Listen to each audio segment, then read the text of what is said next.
This video is brought to you by patreon.com/worsttake. Get access to exclusive live streams and Discord servers, on-screen shoutouts, and early access to some videos when you join now. Help make sure that we can continue to make content like this by supporting the Patreon. Links are in the description down below.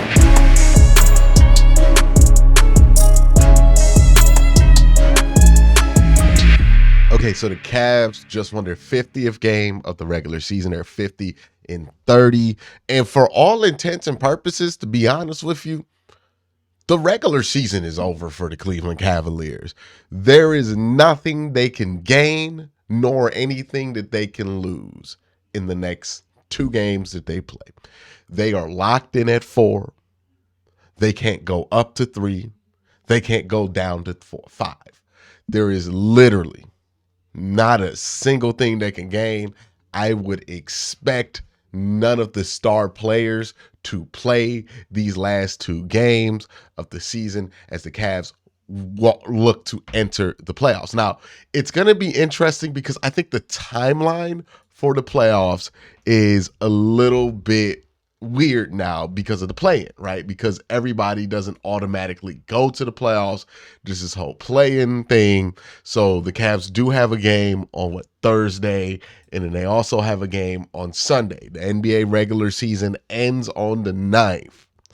Then there's the play-in tournament, which means that the NBA playoffs don't start to the 15th. So the Cavs are going to have, if they choose to, if they just wait till the end of the regular season, they will absolutely 100% have 1, 2, 3, 4, 5 days off, a whole week off. So every team gets that. If they want to, since their games are so spread out and they have nothing else to play for, they can add and just stop playing games right now and get 1, 2, 3, 4, 5, 6, 7, 8, 9, 10. They get 10 days off, maybe 11, depending on if they play on a Saturday or Sunday. Given that they play the Knicks, they'll probably play on Sunday, right? That 4-5 matchup, that's good for a Sunday alignment there. But that's the situation with the Cavs.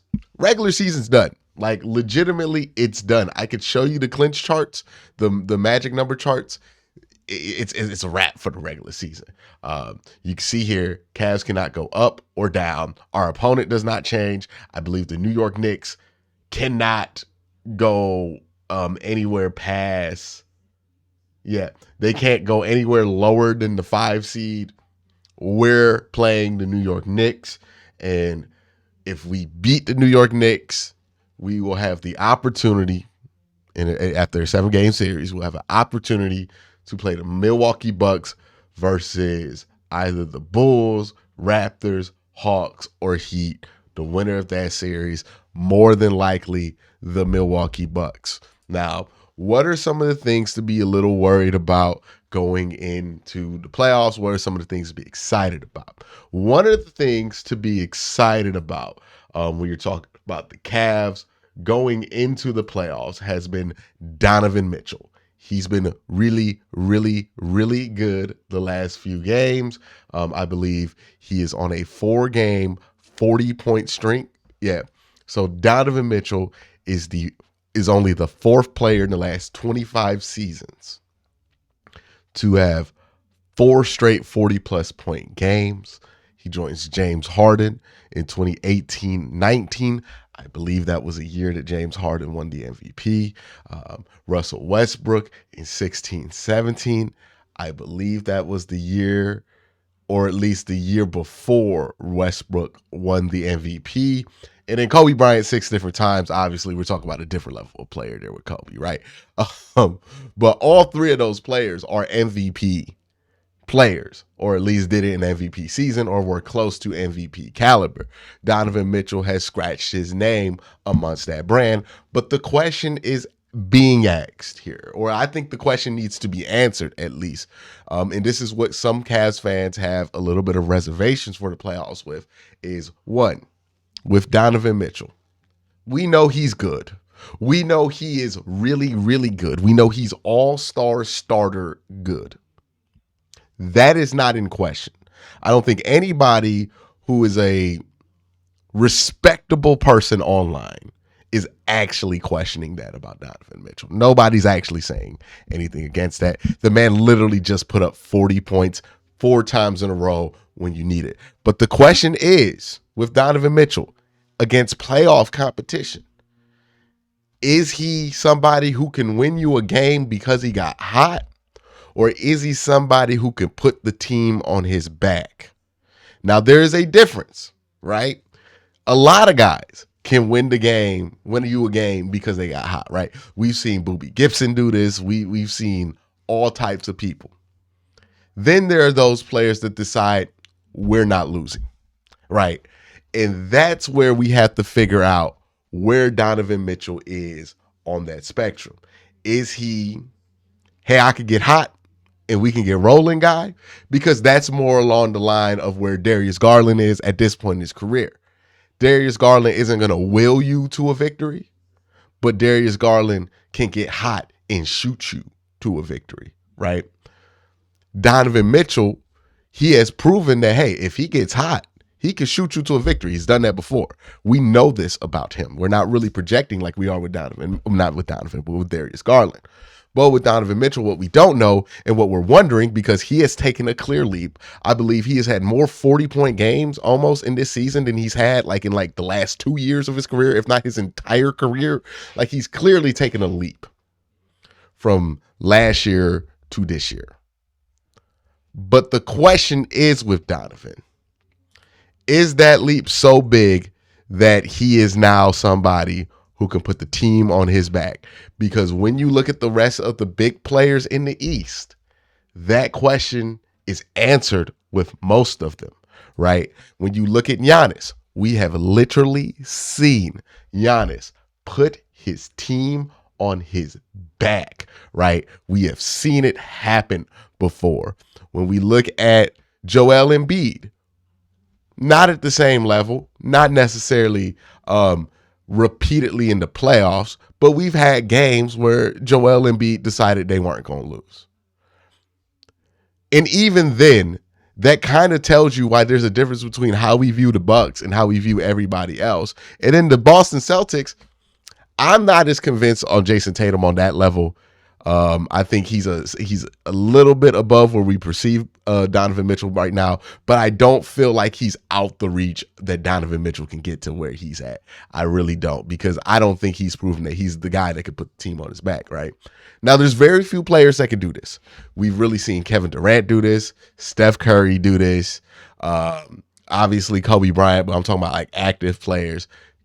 Kevin Durant, Steph Curry, LeBron James,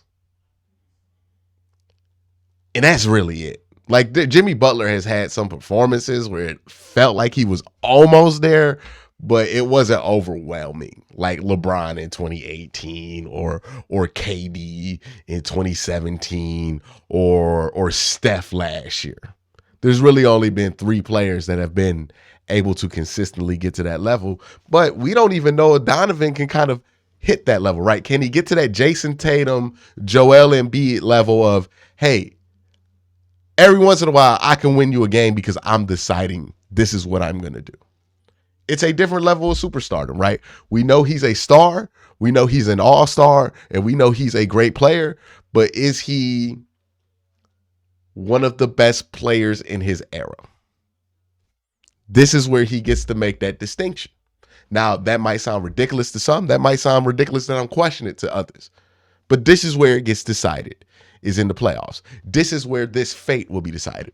What is interesting about this run for the Cavs have not won over 50 games since, I believe, the first KD Warriors season. They won 50 in 2018, but I think they won 51 in that 2016-17 year. And the Cavs have not won 50 games on a team without LeBron James since 1992-93 season. I wasn't even born yet, and I'm not like super young. So that is like, I'm not old, but I'm not. That's a long time, right? To not have won 50 games without a specific player on your roster. So this is the first time the Cavs have really reached that. Again, we're wondering who Donovan Mitchell is, or at least what does that leap say about where he is, right? Because he came to Cleveland and he was a bona fide star. And then he played in Cleveland and he became a superstar. Now we're wondering if he is a best player on a championship team level superstar, or if he's just a superstar, right? There's a difference between being Dame Lillard and being Steph Curry. Both are really good, but we all know the difference between the two. Now, you can argue Dame didn't have the help that Steph had, but you can't argue with the dominance that Steph has had in his era. As much as I don't like Steph as a player, he's been one of the best. Now, again, a career year for Donovan Mitchell this year. He's shooting his best field goal percentage. He's shooting, 3-point percentage? He's shooting his best. And I think he's shot about as much as he's ever shot this year. So he's hitting all-time highs. He's more efficient than he's ever been. He scored more points. 28 is by far his highest point total. He's clearly made a leap in this Cleveland offense. There's something there that says, hey, he's much better here. He's also playing the most minutes in his career, right? 35 minutes. Now, it's not super far. It's only 2 minutes above, or at least 1 minute above what he's averaged in his career. But that's also something to consider. Another thing to consider if you're the Cavs. We know Donovan Mitchell is going to be good. He's going to be good for at least 20, 30 points a game. Darius Garland, who are you in the playoffs? Evan Mobley, who are you in the playoffs? Jared Allen, we kind of have an idea. Karis LeVert, he's been huge down the stretch. I don't really have concerns about those two.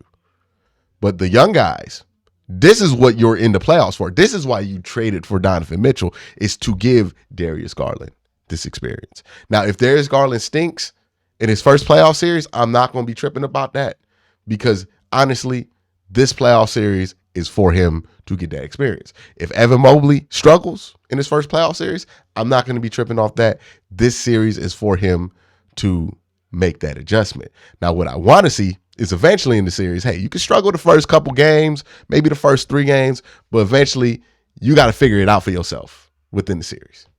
If you're Darius, if you're Evan, you got to have a little bit of figure it out. If you go 7 games or 6 games without figuring out, I'm going to start to be concerned about that. Isaac Okoro, he's a huge question mark at this point. Not because of his level of play. He's played well, but because of his health. Is he going to play? In the first round, Isaac Okoro is going to be incredibly important, because he's the guy that we could throw at Jalen Brunson. If we could throw him at Jalen Brunson, our defensive plan is going to be much simpler. But if you cannot throw him at Jalen Brunson, all of a sudden the defensive plan becomes much, much more complicated. The Cavs have a lot of interesting questions that they need to answer going into the playoffs. They have a lot of questions that, quite honestly, we aren't going to have answers for until the 16th of April or 15th of April. Just point blank period. We can ask the questions all we want. Answers ain't coming until they start playing. Either way, it's a 50-win basketball team.